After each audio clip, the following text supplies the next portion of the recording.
एक दिवस नाही, 2 दिवस नाही, 3 दिवस नाही, तब्बल 17 दिवस. कशासाठी? फक्त तुमच्यासाठी, आमच्यासाठी. अन्नाचा कण पोटात नाहीये की पाण्याचा थेंब पोटात नाहीये. आज तुम्ही आम्ही सगळ्यांनी त्यांना साथ केली. माझ्या बापानं त्यांनी पुकारलेला लढा गावा प्रत्येक घरा प्रत्येक दारापर्यंत जाऊन पोहोचवाय. त्यांना साथ देणं हे तुमचं आमचं आद्य कर्तव्य आहे. अरे मॅनेज झाले असते, 2-5 कोटी रुपये घेतले असते, सगळं जैसे ते वैसे झाले असते, पण झुकला नाही, नमला नाही, नतमस्तक झाला नाही. अरे कोणीतरी गावात एखादा नेता येऊया, फक्त खांद्यावर हात टाकू द्या. 8 दिवस माणूस बोलत नाही दुसऱ्या सोबत. साधा 8 दिवस बापाला सुद्धा गिनीत नाही का? साहेबांना हात टाकला, साहेबांना हात टाकला. शर्ट सुद्धा धुत नाही का? साहेबांना हात टाकला.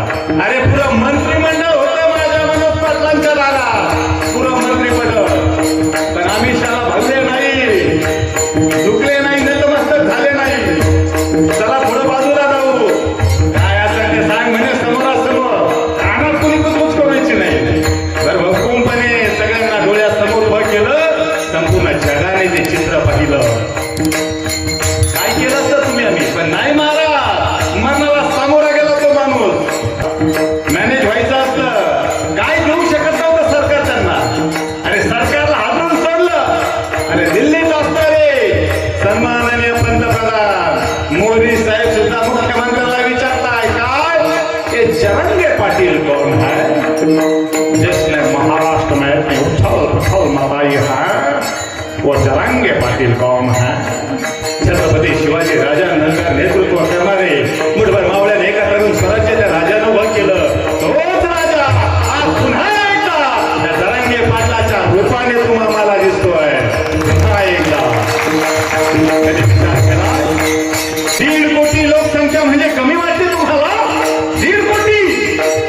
अरे सभेसाठी जा, गावात एखादी सभा आणा, नाही लोक येत. गावागावात गेले असतील, लोकांनी सांगितलं असेल या गावात कीर्तन आहे, या या या, पण लोक आली नाही. त्या माणसाने एक शब्द टाकला का? लोकांना विश्वास होता आता हाच माणूस आम्हाला न्याय देऊ शकेल. भरपूर झाले दादा, भरपूर झाले आबा, भरपूर झाले बाबा, भरपूर झाले साहेब, बस थोडा हे ना, थोडं थांबा बाजूला. आता जाती पातीचं राजकारण, मतभेद हे सगळं बाजूला ठेवा, सगळं बाजूला ठेवा. तुमचे वाद धंदे हे सगळं बाजूला ठेवा. न्याय हक्कासाठी आता मात्र सगळ्यांनी एकत्र या. एकत्र आलंच पाहिजे. ज्या दिवशी तुम्ही आम्ही पुन्हा याच हेतून एकत्र येऊ, त्या दिवसा जगातली कुठलीच गोष्ट अशक्य नाही. आरक्षण तर मिळणार, ते तर आमच्या हक्काचं आहे. जी साथ आमच्या मनोज पाटील जरांगीने घातली, तोच आदर्श, कुणाचा आदर्श? माझ्या छत्रपती शिवरायांचा आदर्श आपल्या खांद्यावर घेतला. माझ्या छत्रपती शिवाजी राजानं सुद्धा अशी साथ घातली होती. जेव्हा करायचंय मावळ्यांना, तो विश्वास आता जरांगे पाटील या ठिकाणी तुम्ही आम्हाला देतात. त्या काळात ते जाणते राजे झाले. आज या धर्मपीठावरून मी एक जाणीवपूर्वक शब्द विधान करतोय.